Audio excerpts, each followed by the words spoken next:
Hello dear friends, welcome है आप सभी का दोस्तों। आज हम बात करेंगे properties of irrational numbers and हम देखेंगे कि ये जो इर्रेशनल नंबर्स √2, √3, √5, √6, √7 है, इनको हम रियल लाइन पे कैसे रिप्रेजेंट करते हैं। मैंने अभी आपको अपने प्रीवियस वीडियो में आपको बता रखा है कि रेशनल नंबर को रियल लाइन पे कैसे रिप्रेजेंट करते हैं। आज मैं आप लोगों को बताऊंगा कि इर्रेशनल नंबर को रियल लाइन पे कैसे रिप्रेजेंट करते हैं। ठीक, देखिए मैं रियल नंबर पार्ट 5 की बात कर रहा हूँ। 4 पार्ट मैं इससे पहले बता चुका हूँ, 5वां पार्ट आज मैं बताने जा रहा हूँ। तो आप लोगों को मैं पहले भी बता चुका हूँ कि इर्रेशनल नंबर क्या होता है। दोबारा बता देता हूँ, इर्रेशनल नंबर क्या होता है। वो रिपीट भी नहीं करता और टर्मिनेट भी नहीं होता, तो उसे बोलते हैं नीदर टर्मिनेटिंग नॉर रिपीटिंग। भाई इसका क्या मतलब है? इसका मतलब ये है कि ना तो वो रुकेगा और ना ही वो रिपीट करेगा। ठीक है, फॉर एग्जाम्पल जैसे मैं लिख दूं 0.314076901287। देखो अब इसके आगे dot dot dot dot dot. इस डॉट डॉट का मतलब क्या होता है? इस डॉट डॉट का मतलब होता है कि ये रुकेगा नहीं, चलता जाएगा, मतलब ये टर्मिनेट नहीं होगा और ये कुछ रिपीट भी नहीं हो रहा है। रिपीट का मतलब आप समझते हैं? जैसे कुछ इस तरीके से आ जाए 0.3333, तो इसको बोलते हैं कि रिपीटिंग है, ये रिपीट हो रहा है, बट ये रिपीट भी नहीं हो रहा। तो जो रिपीट भी नहीं होता है और जो टर्मिनेट भी नहीं होता है, ऐसे नंबर को हम इर्रेशनल नंबर कहते हैं। इर्रेशनल नंबर एग्जाम्पल, एक तो एग्जाम्पल मैंने ये लिख दिया, ये लिखा है, और एग्जाम्पल ये लिखा है आपके सामने √2, √3, √5, √6 और √7। ठीक, तो आइए इसकी प्रॉपर्टीज़ की बात करते हैं। देखिए प्रॉपर्टीज़ क्या होता है। प्रॉपर्टीज़ बोले तो कि अगर हम ऐड करें या सब्ट्रैक्ट करें इन्हें तो क्या होता है, तो आप लोग कहीं पे नोट करो। वेरी इंपॉर्टेंट प्रॉपर्टीज़ मैं बताने जा रहा हूँ, बहुत इंपॉर्टेंट है। अभी मैं बात कर रहा हूँ रेशनल नंबर और रेशनल नंबर। देखो मैंने आर का मतलब ये रेशनल नंबर है। क्या है ये? रेशनल नंबर है। तो रेशनल नंबर और रेशनल नंबर को अगर हम जोड़ेंगे या घटाएंगे या मल्टीप्लाई करेंगे या डिवाइड करेंगे, समझ रहे हैं आप लोग? 2 रेशनल नंबर को ऐड कर दो आप, या 2 रेशनल नंबर को सब्ट्रैक्ट करेंगे, या 2 रेशनल नंबर का मल्टीप्लाई करेंगे, या 2 रेशनल नंबर को डिवाइड करेंगे, तो आंसर हमेशा रेशनल नंबर ही आएगा। आंसर हमेशा रेशनल नंबर ही आएगा। दूसरी बात यह है कि अब हम बात कर रहे हैं इर्रेशनल नंबर की। Irrational number. अब इर्रेशनल नंबर को हम इर्रेशनल नंबर को अगर हम जोड़ेंगे, घटाएंगे, मल्टीप्लाई करेंगे या डिवाइड करेंगे तो क्या आता है बताइए? 2 इर्रेशनल नंबर हैं? तो ये क्या है? अगर आप ऐसा करेंगे तो ये रेशनल भी आ सकता है या फिर इर्रेशनल भी आ सकता है। रेशनल भी आ सकता है और इर्रेशनल भी आ सकता है। या तो रेशनल आ सकता है या इर्रेशनल आ सकता है। मैं बताऊंगा, इसका एग्जांपल बताऊंगा। फिलहाल तीसरी बात यह है कि एक रेशनल है और दूसरा इर्रेशनल है। एक नंबर रेशनल है और दूसरा नंबर इर्रेशनल है। अब इनको अगर हम प्लस करें, माइनस करें, मल्टीप्लाई करें या डिवाइड करें तो क्या होगा? तो इस केस में आंसर हमेशा इर्रेशनल ही आएगा, हमेशा इर्रेशनल आएगा। ठीक, ये 3 बातें बताई मैंने आपको, ये कहीं पे आप नोट कर लो। मैं इसका एग्जांपल बताता हूँ। आप लोग सोच रहे होंगे कि भाई 2 इर्रेशनल को हम प्लस करें या माइनस करें, मल्टीप्लाई करें तो कैसे इर्रेशनल कैसे हो सकता है? ये आपके बात में ये बात होगी, दिमाग में बात होगी। इसका एग्जांपल मैं बताता हूँ। देखिए जैसे 2 + √3 ये एक इर्रेशनल नंबर है, और 4 - √3 ये भी एक इर्रेशनल नंबर है। आप अगर इनको ऐड करेंगे ना, प्लस करेंगे, तो ये देखो √3 से √3 कैंसिल आउट हो जाएगा। आंसर क्या आ जाएगा?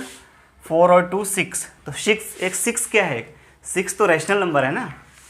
दूसरी बात, अब जैसे ले लो आप 2√3 और एक दूसरा ले लो √3, ये भी इर्रेशनल है, ये भी इर्रेशनल है। लेकिन अगर हम इनका मल्टीप्लाई कर दें, तो √3 और √3 का मल्टीप्लाई होकर क्या हो जाता है 3, और 3 2 जा 6, इन दोनों का मल्टीप्लाई होगा तो 3 और 3 2 जा 6, तो इसका आंसर आ गया 6। तो देखो ये भी इर्रेशनल, ये भी इर्रेशनल, और मल्टीप्लाई करने पे क्या आया रेशनल। तो दोनों नंबर अगर इर्रेशनल हो तो उनका हम ऐड करें, सब्ट्रैक्ट करें, मल्टीप्लाई करें या डिवाइड करें तो रेशनल भी आ सकता है या फिर इर्रेशनल भी आ सकता है। आइए अब फटाफट बात करते हैं कि हमें रिप्रेजेंट करना है, रियल लाइन पे कैसे रिप्रेजेंट करेंगे। तो रियल लाइन पर रिप्रेजेंट करने के लिए आपको कुछ बातें जानना बहुत ज़रूरी है। मैंने यहाँ पे √2, √3, √5, √6 और √7 ले रखा है, ठीक है। आप लोगों को बाकी सारी पुरानी वीडियोस मेरे नीचे वीडियो में नीचे डिस्क्रिप्शन में लिंक मिल जाएंगे, आपको प्लेलिस्ट मिल जाएगा क्लास 9, क्लास 10, क्लास 11, क्लास 12 के नाम से, मैथमेटिक्स, फिजिक्स, केमिस्ट्री जो भी हो प्लेलिस्ट होगी, आप उसको ओपन करके सारी वीडियो देख सकते हैं। सबसे पहले इसको समझिए, √2 की बात कर रहे हैं। देखो √2 आपने वो पढ़ा होगा, पाइथागोरस फॉर्मूला पढ़ा है ना आपने, पाइथागोरस फॉर्मूला क्या होता है भाई, एक राइट एंगल ट्रायंगल होता है। राइट एंगल ट्रायंगल क्या होता है, जिसमें एक एंगल 90 डिग्री का होता है 90 डिग्री का होता है ये वाला एंगल, उसे राइट एंगल ट्रायंगल कहते हैं। राइट एंगल ट्रायंगल में 90 डिग्री के सामने वाले को हाइपोटेन्यूज कहते हैं, हाइपोटेन्यूज कहते हैं, ठीक है। अब इसको बोलते हैं परपेंडिकुलर, ठीक, और इसको बोलते हैं बेस, ठीक। यही होता है ना, हाइपोटेन्यूज, परपेंडिकुलर और बेस। तो पाइथागोरस फॉर्मूला क्या होता है, मैं बात कर रहा हूँ पाइथागोरस फॉर्मूले की। पाइथागोरस का फॉर्मूला ये होता है कि हाइपोटेनियस का square is equal to perpendicular का स्क्वायर प्लस बेस का स्क्वायर होता है। ये होता है पाइथागोरस फॉर्मूला। परपेंडिकुलर का स्क्वायर, बेस का स्क्वायर, इन दोनों को ऐड करोगे तो ये हाइपोटेनियस के स्क्वायर के इक्वल आता है। इसकी ज़रूरत यहाँ पे पड़ेगी, क्यों? देखो √2 कैसे आता है, अगर हम ये 1 ले लें और ये 1 ले लें, ये 1 है और ये 1 है, इनके बीच में 90 डिग्री का एंगल अगर है तो क्या हो जाएगा, ये कितना हो जाएगा, ये हो जाएगा अंडर रूट में इस 1 का स्क्वायर प्लस 1 का स्क्वायर। भाई ये अंडर रूट कैसे आ गया, अगर हमें हाइपोटेन्यूज निकालना है तो ये स्क्वायर हटाने के लिए हमें अंडर रूट लगाना पड़ेगा दोनों साइड में। हम चाहते हैं ये स्क्वायर हट जाए तो हमें दोनों साइड में अंडर रूट लेना पड़ेगा ना, लेफ्ट हैंड साइड का और राइट हैंड साइड का। तो ये स्क्वायर इधर से हट जाएगा लेकिन इधर तो अंडर रूट लग जाएगा ना, तो ये हो जाएगा p² प्लस b²। तो ये क्या हो जाएगा, अंडर रूट में 1 का स्क्वायर प्लस अंडर रूट में 1 का स्क्वायर, तो ये कितना हो गया अंडर रूट में 2, क्योंकि 1 और 1 मिलकर 2 हो गया। तो इस तरीके से अंडर रूट 2 आएगा, ठीक। अब जैसे हमें अंडर रूट 3 दिखाना हो, हमने यहाँ पे अंडर रूट 3 भी ले रखा है ना, तो अंडर रूट 3 का क्या होगा, ये 1 हो गया और ये सपोज ये √2 हो जाए, तो ये क्या आ जाएगा, अंडर रूट में 1 का स्क्वायर 1 और √2 का स्क्वायर 2 होता है, तो कितना आ गया, अंडर रूट में 3 आ गया। अंडर रूट 5 दिखाना है तो अंडर रूट 5 कैसे होगा, आप ये 2 ले लो, ये 1 ले लो, तो ये अंडर रूट में 2 का स्क्वायर 4, 1 का स्क्वायर 1, 5 हो गया। अंडर रूट में 6 लेना है तो अंडर रूट में 6 कैसे होगा, इसे सपोज 1 ले लो या 2 ले लो, या आप एक काम करो ऐसे, इसे 1 ले लो, इसे √5 ले लो, तो ये हो जाएगा अंडर रूट में 5 + 1 यानी 6, √6। इस तरीके से हमें ये पता होना चाहिए, आपको ये चीज़ें पता होना चाहिए, तभी आप उसे रियल लाइन पर रिप्रेजेंट कर सकते हैं। अब रियल लाइन पर रिप्रेजेंट कैसे करेंगे, बड़े ध्यान से देखिएगा, इंपॉर्टेंट है एग्जाम के पॉइंट ऑफ व्यू से, और हमें पता भी होना चाहिए। रेशनल नंबर को तो हम बता देंगे रियल लाइन पे कहाँ आएगा, लेकिन इरेशनल नंबर को रियल लाइन पे कैसे रिप्रेजेंट करेंगे ये जानकारी हमें होनी चाहिए। आइए सबसे पहले √2 की बात करते हैं। क्या करेंगे, एक रियल लाइन ले लो, इस तरीके का ये एक रियल लाइन हो गया सपोज, है, यहाँ पे कहीं पे 0 ले लो, फिर ये क्या होगा, 1 होगा, 2 होगा, 3 होगा, आगे भी होगा 4 5 6 7 8 भी होगा, लेकिन इधर भी होगा, माइनस में भी जाता है, 0 के इधर क्या होगा, -1 -2 -3 -4 ये सब भी होगा, ठीक है।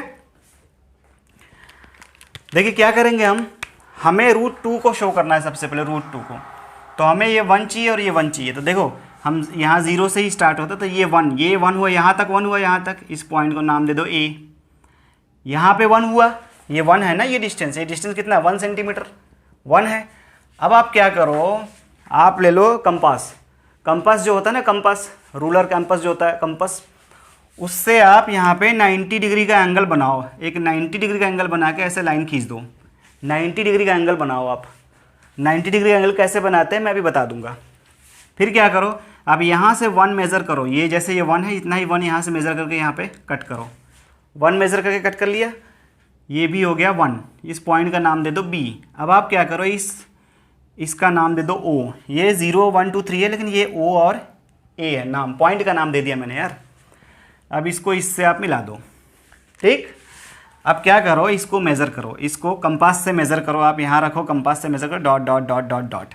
तो इस तरीके से आप इसे dot dot dot dot dot dot ऐसे करके ले आएंगे, तो ये यहाँ पे आके मिलेगा जहाँ पे, तो यही होगा √2।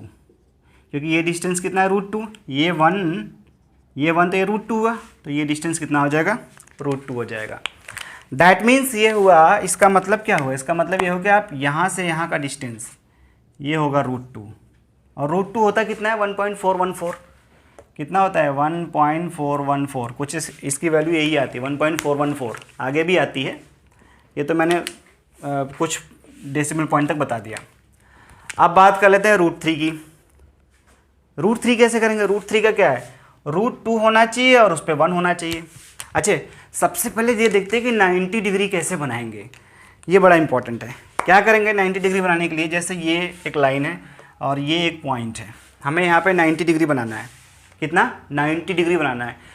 कंपास ले लो आप, उसमें एक इस तरीके का, क्या करो, इस तरीके का एक, यहाँ पे हमें 90 डिग्री बनाना था ना इस पॉइंट पे, तो ये आपने ये कर दिया, ठीक। कोई भी आर्क ले लो और ऐसे कट मार दो, एक कोई भी आर्क लेके कट मार दो। अब क्या करोगे, आप यहाँ से हाफ से ज़्यादा लेके एक कट ऊपर मार दो, और यहाँ से हाफ से ज़्यादा लेके एक कट ऊपर मार दो, और इससे आप इसे मिला दोगे, 90 डिग्री ही बनेगा। यहाँ रखो कंपास, हाफ से ज़्यादा के कट ऊपर मारो, यहाँ रखो कंपास, हाफ से ज़्यादा के कट ऊपर मारो, उसको इस पॉइंट से मिला दो, इस पॉइंट से मिला दो, 90 डिग्री का एंगल ही बनेगा। तो इस तरीके से आप 90 डिग्री का एंगल बना सकते हैं। √3 के लिए क्या करेंगे फ्रेंड्स, √3 के लिए क्या करेंगे, √3 के लिए √2 हमारे पास है, और ये लाइन देखो, अब ये लाइन हो गई, इस लाइन पे आप यहाँ पे 90 डिग्री का एंगल बनाओ, तो ऐसे जाएगा। 90 डिग्री का एंगल आप बनाएंगे तो इस तरीके से जाएगा, और यहाँ पे कट लगा दो 1 का, ये पॉइंट C मान लो आप, क्या मान लो, C मान लो। तो एक कट यहाँ पे लगा दो, तो ये 1 हो गया, तो ये √2 और ये 1, इसे यहाँ से मिला दो, तो ये कितना हो गया, √3 हो गया। भाई समझने की कोशिश कीजिए, ये √2 ये 1, √2 ये 1, ये कितना होगा, √3 होगा। फिर क्या करेंगे, यहाँ से कंपास से मेजर करेंगे, dot dot dot dot dot ऐसे लेके आएंगे, इसे मिलाएंगे इस तरीके से, तो ये यहाँ पे आके मिलेगा, तो ये हो जाएगा √3, ठीक। ये जो पॉइंट है, यानी कि यहाँ से लेकर यहाँ तक का डिस्टेंस होगा √3, और √3 की वैल्यू कितनी होती है, 1.732। तो ये मैंने आपको क्या बताया, √2 का बताया और √3 का बताया। इसी तरीके से आप √5 और √6 का भी कर लेते हैं। कैसे करेंगे, आप √5 और √6 के लिए थोड़ा और इजी हो जाएगा, इसको मिटा रहा हूँ मैं। अब क्या करेंगे, वहाँ पे हमें बनाना है √5, तो √5 के लिए आप क्या करो, देखो ये रियल लाइन हो गया, ये 0 हो गया, 1 हो गया, 2 हो गया, 3 हो गया और 4 हो गया। आगे भी जाएगा, इधर भी जाएगा। नाम दे दो इसका O, और अब जो है 2 लेना है हमें, तो A, इसका नाम दे दो A, इस पॉइंट का नाम हो गया A, है ना। इस पॉइंट का नाम क्या है O, और इस पॉइंट का नाम क्या है A। तो √5 ये रहा, √5, 2 और 2 पे 1, ये देखो 2 लेना है, 2 पे 1 लेना है हमें, तो ये हमारा यहाँ से यहाँ तक 2 हो गया। यहाँ पे 90 डिग्री बनाओ, 2 पे 90 डिग्री बना के आप इस तरीके से जाएगा 90 डिग्री, यहाँ से 1 कट कर दो, ऐसे 1 मेज़र कर लो, कंपास में 1 मेज़र कर लो, कट कर दो, इससे मिला दो। कितना हो गया, ये √5 हो गया फ्रेंड्स। कितना हो गया, √5 हो गया। फिर क्या करोगे, वही काम जो हम करते हैं, कंपास में यहाँ से यहाँ तक डिस्टेंस मेज़र करो, डॉट डॉट डॉट यहाँ पे लाके मिला दो, तो इस तरीके से यहाँ पे आके मिल जाएगा, तो ये हो जाएगा √5। कितना हो गया, ये पॉइंट है √5, इसका मतलब ये डिस्टेंस है, यहाँ से लेकर यहाँ तक का ये जो डिस्टेंस होगा ये होगा √5। समझ रहे हैं आप लोग? समझ लीजिए, बहुत इंपॉर्टेंट है, ये आना चाहिए हमें, ठीक है। और मेरे चैनल को आप सब्सक्राइब कीजिए, लाइक कीजिए, शेयर कीजिए, कमेंट्स भी अपनी कीजिए, ठीक है। आइए, √5 हो गया, √6 के लिए क्या करना है? हाँ, √5 होना चाहिए और 1 होना चाहिए। ये है √5 वाली लाइन ये। अब हम क्या करेंगे, यहाँ पे इस पॉइंट को मान लो C, और यहाँ पे इस लाइन पे 90 डिग्री का एंगल बना देंगे, है ना जी। 90 डिग्री का एंगल बना देंगे और यहाँ से 1 कट कर देंगे, क्योंकि हमें चाहिए √5 और 1 कट कर देंगे तो क्या हो जाएगा, इसको इससे आप मिला दो, इस पॉइंट का नाम दे दो D, और ये हो गया √6। कितना हो गया? ये √6 हो गया। तो आप क्या करेंगे, यहाँ से लेके डॉट डॉट डॉट डॉट, समझ रहे हैं? तो आप यहाँ से भी डॉट डॉट डॉट डॉट करिए इसको, तो ये पॉइंट हो जाएगा √6। क्या हो जाएगा? √6 हो जाएगा। हमें नंबर लाइन पे, रियल लाइन पे शो करना है, तो इस लाइन पे लेके आना है, रियल लाइन पे। हमें ये दिखाना है कि रियल लाइन पे वो कहाँ आएगा, ठीक। इसी तरीके से √7 चाहिए, तो √7 के लिए क्या है, √6 हमारे पास आ ही चुका है, और 1 ले लो। और तो यहाँ पे ये लाइन है हमारी, इस पे 90 डिग्री बनाओ और यहाँ से 1 कट कर दो, हाँ 1 कट कर दो और इसे मिला दो। क्या हो गया? ये हो गया √7, हो गया ना √7। अब क्या, क्योंकि ये देखो √6 और ये 1, √6 और 1 क्या आएगा, √7 आएगा ना, पाइथागोरस फॉर्मूले से √7 आ जाएगा। इसे भी मिला दो यहाँ से डॉट डॉट करके, तो ये पॉइंट हो जाएगा ये √7। तो इस तरीके से आप इरेशनल नंबर को रियल लाइन पर रिप्रेजेंट कर सकते हैं। उम्मीद करता हूँ बहुत अच्छे से आप लोगों को समझ में आया होगा। चैनल को सब्सक्राइब करना ना भूलें, कमेंट्स भी डालें। Thank you very much.